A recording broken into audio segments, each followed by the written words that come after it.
Hello friends, today I am going to share some short notes regarding the topic protein and enzymes involved in DNA replication. तो यहाँ पे 10 enzyme है जो कि important है DNA replication के लिए. फर्स्ट है टोपोआइसोमरेज हेलिकेज, देन हमारा helicase loading protein primase single stranded maintenance also known as SSB.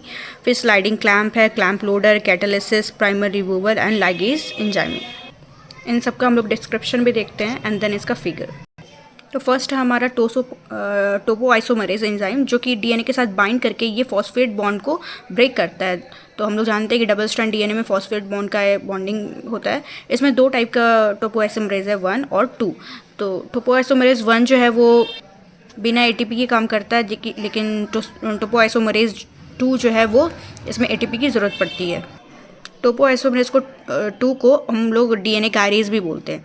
Then हमारा हेलिकेज एंजाइम है जो कि स्ट्रैंड के सेपरेशन में हेल्प करता है, डीएनए डबल स्ट्रैंड को अनकॉइल्ड करता है. देन हमारा हेलिकेज लोडिंग प्रोटीन जो कि DNA C gene that bound to the hexamer of DNA B and released after loading.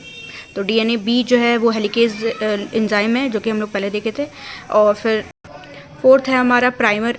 तो प्राइमेज में ये प्रोकैरियोट्स में डीएनए जी प्रेजेंट होता है और यूकैरियोट्स में पॉलीमरेज अल्फा. यहाँ पे है डीएनए बी, डीएनए सी और प्राइमेज को मिला के प्राइमोसोम बोलते हैं. मतलब हेलिकेज लोडिंग प्रोटीन और प्राइमेज को तीनों को टुगेदर फॉर्म अ प्राइमोसोम. देन हमारा 5th नंबर पे है single strand maintenance stabilises single strand DNA. हम लोग जानते हैं कि डीएनए जब भी अनवाइंड होता है तो फॉर्क शेप में आता है, तो इसको स्टेबलाइज करने के लिए सिंगल एसएसबी का ज़रूरत पड़ता है. देन हमारा स्लाइडिंग क्लैम्प जिसको बीटा सब यूनिट बोलते हैं. ये स्लाइडिंग क्लैम्प जो है क्या करता है कि डीएनए पॉलीमरेज 3 के साथ बाइंड करके डीएनए में स्लाइड करने में हेल्प करता है ताकि डीएनए टेम्पलेट में ये डिसोसिएट ना हो जाए. देन हमारा आता है 7 नंबर में आता है क्लैम्प लोडर. तो हम लोग यहाँ देख रहे हैं प्रोकैरियोट्स में गामा कॉम्प्लेक्स है डीएनए पॉलीमरेज 3. फिर आता है हमारा डीएनए पॉलीमरेज जो कि कैटालिसिस के जैसे काम करता है. In prokaryote DNA polymerase 3 core enzyme जो कि अल्फा एप्सिलॉन और थीटा से बनता है of DNA polymerase has catalytic activity. इसका हम लोग फिगर भी देखेंगे. और फिर 9 नंबर में आता है प्राइमर रिमूवल. डीएनए पॉलीमरेज जो है वो प्राइमर के जैसे एक्ट करता है और इसको रिमूव करने के लिए डीएनए पॉलीमरेज 1 प्रोकैरियोट्स में होता है और यूकैरियोट्स में FEN1 बोलते हैं. देन हमारा डीएनए लाइगेज है. लाइगेज 1 जो है यूकैरियोट्स में होता है, लाइगेज होता है प्रोकैरियोट्स में. ये क्या करता है, डीएनए को लाइगेट करता है, मतलब ज्वाइन करता है. अब हम लोग यहाँ पे देख रहे हैं कि प्राइमर जैसे डीएनए पॉलीमरेज 3 का एक स्पेसिफिक शेप होता है. ये 3 सब यूनिट से बनता है जैसे अल्फ़ा एप्सिलॉन और थीटा से. तो यहाँ पर हम लोग फिगर देख रहे हैं जिसमें कि पूरे 10 एंजाइम्स इन्वॉल्व है.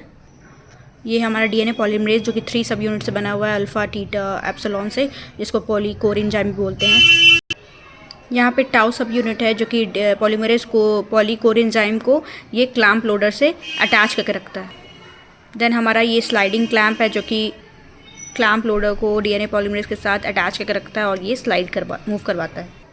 ये हमारा दूसरा फिगर है रेप्लिकेशन इन प्रोकैरियोट्स. हम लोग जानते हैं कि जब भी रेप्लिकेशन स्टार्ट होता है तो ये फॉक शेप में आ जाता है, यानी कि यहाँ से अनवाइंड होकर ओपन शेप में ये फॉक शेप में आता है. हम लोग जानते हैं कि टोपोआइसोमरेज जो है वो डीएनए के साथ बाइंड करके डबल स्ट्रैंड डीएनए के साथ बाइंड करके ये कट करता है फॉस्फेट बॉन्ड को. हेलिकेज जो है अनवाइंड में हेल्प करता है अनवाइंडिंग में. देन ये हेलिकेज लोडिंग प्रोटीन है प्राइमेज डीएनए पॉलीमरेज के थ्रू हम लोग इसको आगे बढ़ाता है. ये प्राइमर है हमारा एसएसबी सिंगल स्ट्रैंडेड मेंटेनेंस है जो कि स्टेबलाइज करता है ये स्ट्रैंड को. ये हमारा लीडिंग स्ट्रैंड है, ये हमारा लैगिंग स्ट्रैंड है जो कि शॉर्ट फ्रैगमेंट्स में ओकाजाकी फ्रैगमेंट्स में प्रेजेंट होता है. तो this is all about the proteins and enzymes involved in DNA replication. Thank you and keep watching.